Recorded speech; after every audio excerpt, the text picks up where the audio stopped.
Welcome to the Real News Network. I'm Shir Hever in Heidelberg, Germany. A new book called Cracks in the Wall, Beyond Apartheid in Palestine, Israel was published recently. Rather than tackling the century-long story of Zionist and an Israeli colonization of Palestine, apartheid, and military occupation, the book focuses on the events of the last couple of years. Now, if we see how Israeli Prime Minister Netanyahu is greeted by right-wing world leaders, if we look at the policies of US President Donald Trump, who moved the US Embassy to Jerusalem, if we look at the Israeli military using live sniper fire to kill unarmed Palestinian demonstrators in Gaza, things look very grim for the Palestinian cause. Nevertheless, this is a very optimistic book.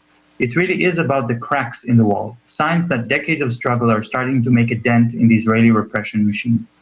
We are joined by the book's author, Ben White. Ben White is a journalist, analyst, and author specializing in Palestine, Israel. He has published hundreds of articles in various international outlets, and he published 4 books, the latest of which is Cracks in the Wall, Beyond Apartheid in Palestine, Israel, by Pluto Press.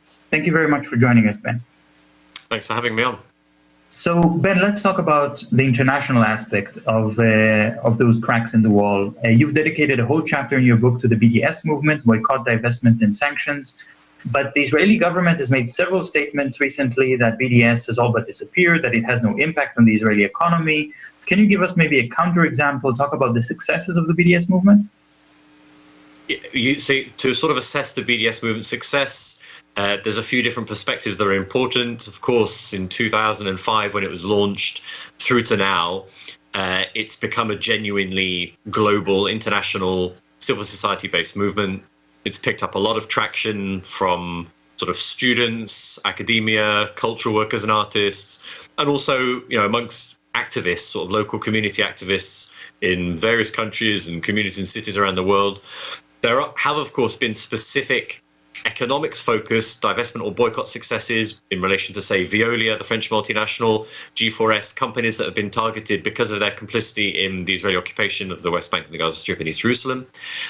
But the angle that Israeli officials and some pro-Israel advocates take, which is that BDS has been ineffective and the Israeli economy is strong and so forth, to my mind, missed the point about the real purpose and success of the BDS movement to date, which is about changing a conversation, particularly in many important Western contexts, changing a conversation about reframing the whole so-called conflict is a big part of what's happened, away from the sort of discourse of the so-called peace process and the problematic framing that the Oslo process brought in, more into a framing of apartheid and settler colonialism and so forth.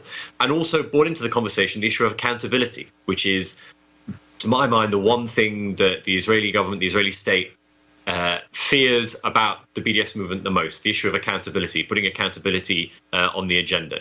And the conversation has changed in many important civil society sectors in the West and elsewhere to be how best to tackle Israeli violations of international law and human rights, not whether they occur.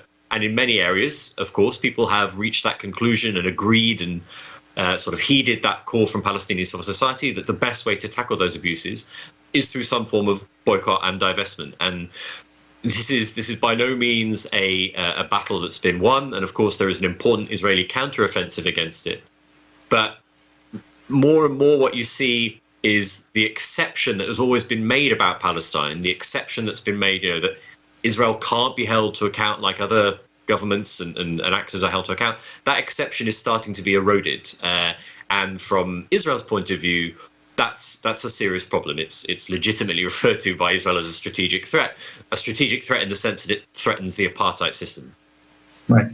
Well, let's talk a bit about the biggest ally of Israel, the United States. You actually have 2 chapters in your book which address this. One talking about the U.S. government policy, and the other talking about Jewish communities, which not all of them are in the United States, but specifically in the United States, there's a very clear trend of these communities splitting up over the issue of Palestine-Israel. But, opinions are one thing. What do you think can really happen in practice? Do you think, for example, that it would be realistic to expect that the U.S. will stop military aid to Israel? Right. So the short answer to the question you finished with is no, at least not in the short term, because of course the relationship between the US and Israel is multi-layered, multifaceted, and exists for different reasons, geopolitical, economic, and so forth.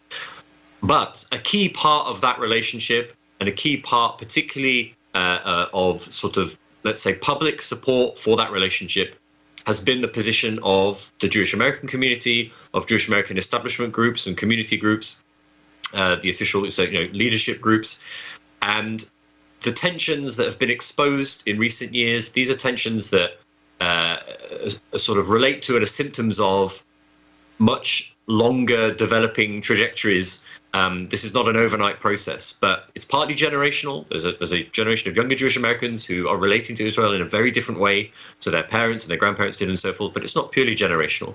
There's a lot of manifestations of this phenomenon, groups like Jewish Voice for Peace, for example. For the sake of time, skipping to the issue of the Democrats, you have now, again, nobody needs to kid, there's no point kidding ourselves. We're not talking about any seismic shifts in policy terms yet, but the things that you would expect to happen in order to reach policy changes are happening at this stage, okay, in terms of the journey that we can sort of see unfolding. And it's now starting to manifest at the top level, right, with the latest congressional intake in the midterms.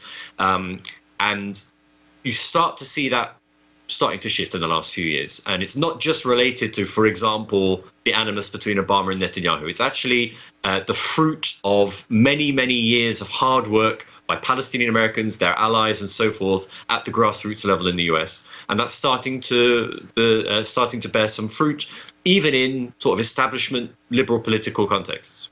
Yeah, and your book is full of examples of that.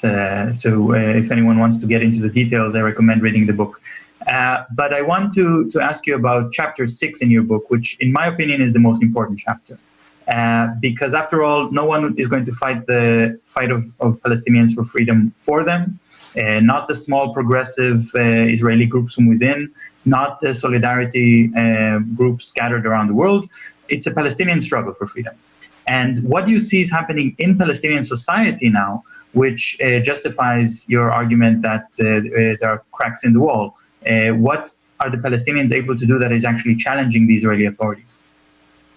Well, I mean, that's kind of where the disparity or the distinction that I want to make is important, because the cracks in the wall that I do talk about are primarily internationally based, primarily Western based. And that's a reflection of, and the reason why they have strategic significance is a reflection of the way in which Israel has been shielded and supported and funded and so forth by those Western governments.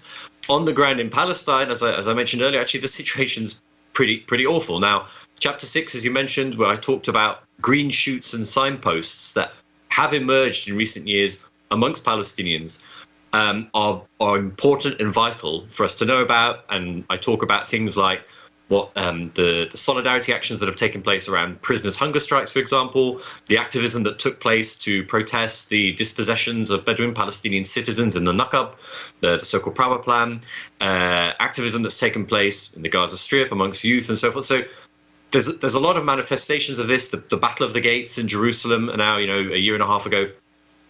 But they're quite fragmented, and one of the reasons why these isolated examples of cracks in the wall can't really gain momentum at the moment is because of structural political problems, primarily to do with the politics of the Oslo process, the Palestinian Authority, the internal divisions between Hamas and Fatah, and of course, it goes without saying, the obstacles and barriers imposed by the Israeli occupation and repressive tools that are used, such as detention without trial and so on. So there are those really important examples that you can see unfolding all the time and that crop up in unexpected ways often, of Palestinian activism, often youth-led. But until there are some significant shifts on the internal political level amongst Palestinians themselves, it's hard for those green shoots and signposts to sort of build into something bigger, which, as you quite rightly point out, is an essential part of the decolonization and sort of. As you say, it will be primarily, of course, Palestinians who lead the liberation struggle themselves. Yeah. Well, we're going to have to leave it there. I've been speaking to Ben White, author of the new book, Cracks in the Wall, Beyond Apartheid in Palestine, Israel. Thank you very much, Ben, for joining us. Thanks for having me on. And thank you for joining us in the Real News Network.